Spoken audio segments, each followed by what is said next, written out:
there's no BS, as I like to say. I mean, he was straight up. When he walked into the job, it's kind of funny. We were walking through old One Buc Place going to see each other. I was coming through the back door, and he was coming from his office. And we met about halfway, right at that little area where Jose used to be out in the hallway. You know, I'm coming out of the locker room, and he's coming around that corner. And we looked at each other and said, I was looking for you. And I said, I was looking for you. So we went to his office, and he sat me down and said, we're going to go back to a system that allows you to play like you played at Miami. And I said, wait, let's define that. I said, we used to trample the run on our way to the quarterback and build a camp in the backfield that was 3 yards deep. He said, I like that. I said, if that's what you're asking me to do, then I can do that for you. He said, but it's going to require a lot of work. I said, I don't mind work. I've been working since I was 13 years old, so I'll be right here with you. And me, Brooks, Lynch, Hardy, the rest of us set out on it that we're going to play his style because now we had a structure and a path. With Sam, it was a three-ring circus, and you know if you was part of the Lions, the Tigers, the Bears, the trapeze artists, the horses, or what. I mean, it depended on his mood that day when he walked in here. So, I mean, once we got a structure and a direction, we all was like, let's go that way. So that's what that was about. It was a man that walked into this job as steady as a rock every day. And it was the first time in my life I ever had a black man lead me in anything. So me and Brooks looked at each other like, yeah, we have a figure in front of us that everybody tells us is a godsend. There's no way we won't play football for this man. There's no way I wouldn't take a bullet from him if it didn't kill me. I have always said that. I mean, his little girl used to come down 3 doors and babysit Mercedes so me and the wife would go out on Friday nights. I mean, I owe the man more than you could possibly imagine just on a personal thing, but professionally, it was my whole foundation other than my high school coach in college that, you know, instilled in me how to play this game. That's why I always said, we had the cake, and Gruden, it was a souffle, it was delicate. So you couldn't go crazy and jump around in the kitchen that you had, you know, a cake in the oven that was ready to go. Make sure that thing come out right and put some icing on it and the candles, and now we got a champion. I mean, he held our offense so accountable for everything, every snap. I mean, and me and Brooks used to smile at it. I mean, it was so refreshing that Keyshawn and the offense was getting it. I mean, getting it. You mother, I'm like, yeah, get him.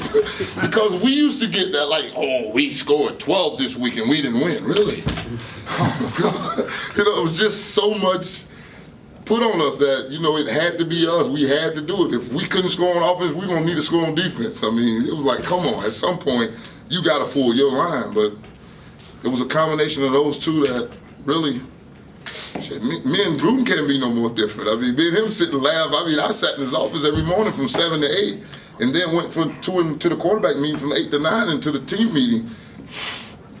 He's a nut. I love him, but I mean, I couldn't do what he did. I mean, the hours that he put in, that's opposite. I told you, when he's going to work, I was just getting in. So, I mean, come on, it's just, Dungy didn't do those hours, but it was a totally different thing. But all my coaches have been like that with me. You know, it looks like we should be opposites, but we've meshed pretty well together except for Sam.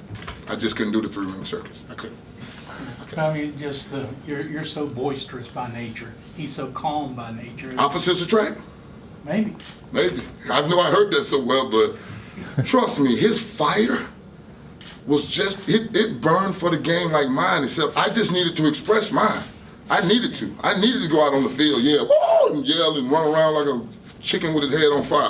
I needed that. I needed to release mine because you ask McFarland, I used to come in 7 in the morning with the music bumping. I was ready to go. I mean, it was just, you've seen Plymouth, Florida. That's dirt. When you're from a dirt road and you get to a place where you can take care of mama and mama don't work no more and she watch her fish swim every day, you'll keep that up. I guarantee you'll keep that up. How much have you thought about Plymouth, Florida during this whole, I guess it's a bit of an introspective journey out here? My grandma told me since June 11, 1991, when I was on my way to the Florida-Georgia game, and we stopped at IHOP on 436 Cimarron Road. Remember it like yesterday.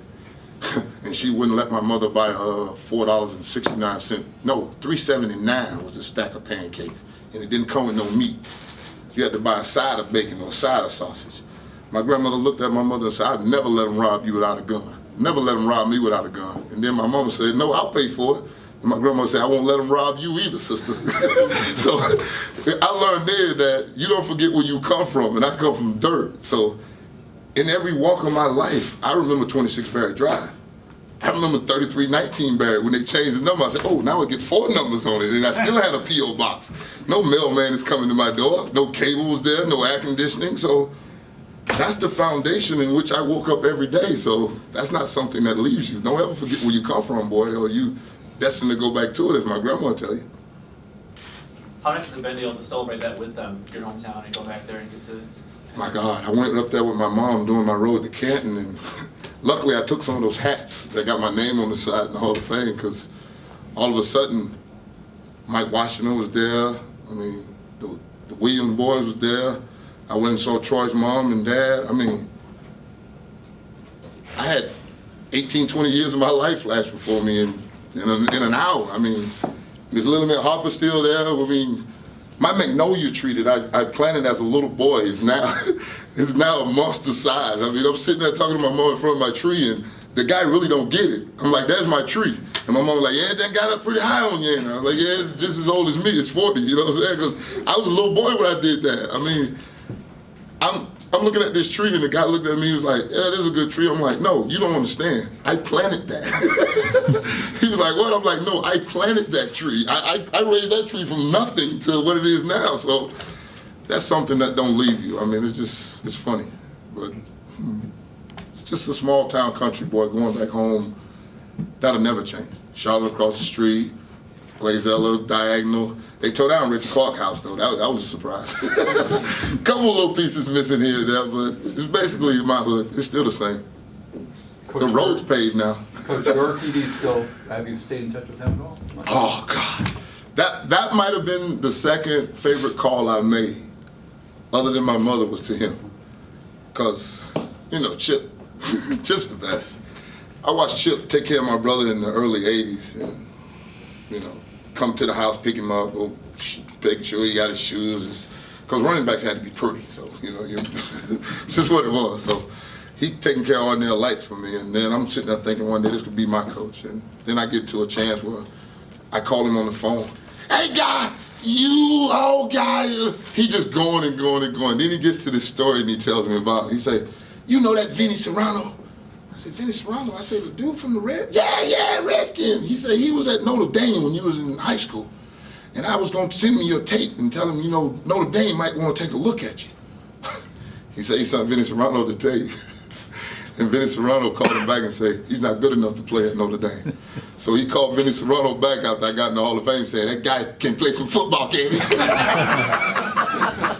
It's just one of those things that, you know, I get more pride out of my people around me, you know, doing what they're doing, because I never thought of Hall of Fame. I never dreamed of the Hall of Fame. I played the game for the love and respect of the people I played with and against.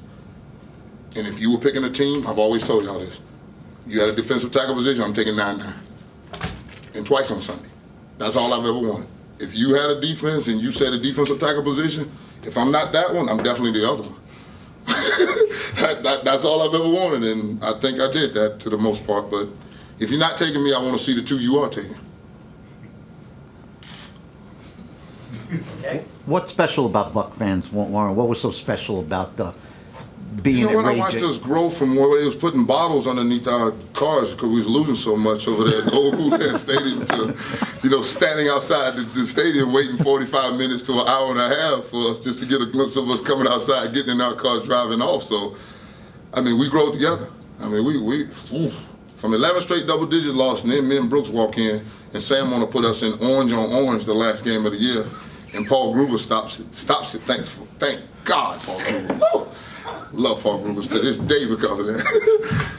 And, you know, it was special. In that north end zone, once we actually had an understanding of what it was on third down here in Tampa, because before, when they used to be audible, hey, what? The place would get quiet, like they listening, like, what are you saying? Like, what? I need you louder. I don't need them to be able to check this down the line. But, you know, once we got into a ruckus crowd, it wasn't anything better. I mean, they stand on their feet for 4 quarters in that place and go all day long. I mean, it was nothing better. And every time I tap my helmet or put that hand up, they'd come right with us, and it was nothing more special. Oh, we talked about going down a parade coming down Tampa. I still got my video. I still got my video. So, I mean, it was good times. It was really good times. I always say we took a place that where they say careers came to die, because I tell people all the time, Anthony Munoz and Dexter Manley wore this uniform. They did? Yeah. They just didn't play very well in it. Or very long in it. So that's just one of those things. We took it from where careers came to die to a destination.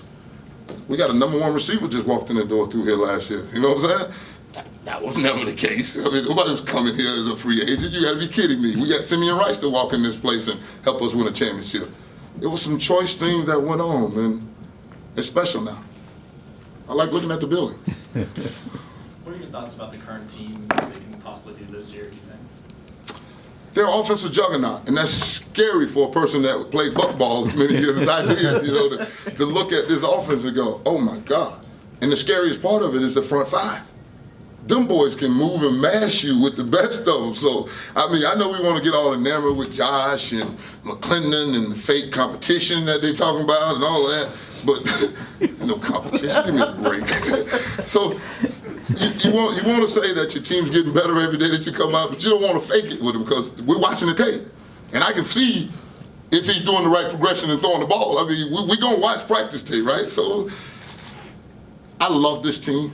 But I want to see that front come. And I'm issuing a challenge to Daquan Bowers. Last time I checked, if you up here in red, you hunted the quarterback here. Do you ever think about how many rings maybe you win if you had an offense like this? If ifs and buts was candies and nuts, every day would be 6 days after my birthday, Christmas. So.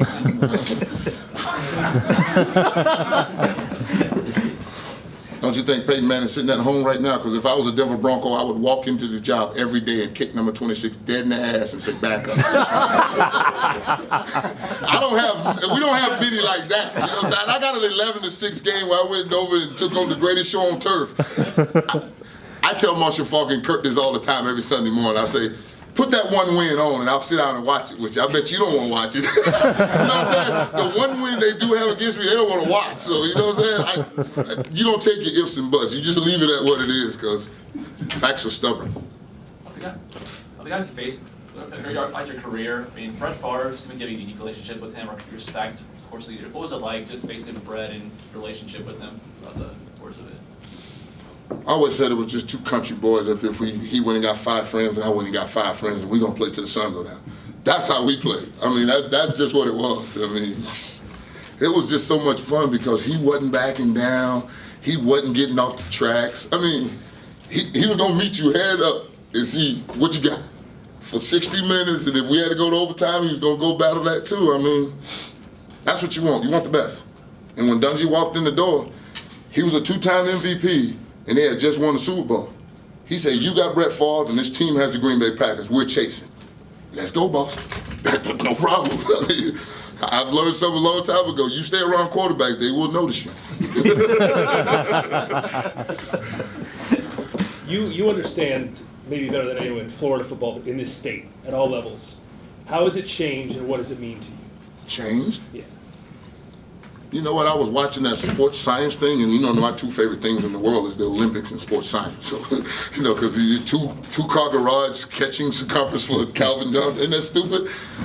They said, right? 2-car garage, right? I remember putting my car in sideways in a 2-car garage one night. But you know, that's a whole other story.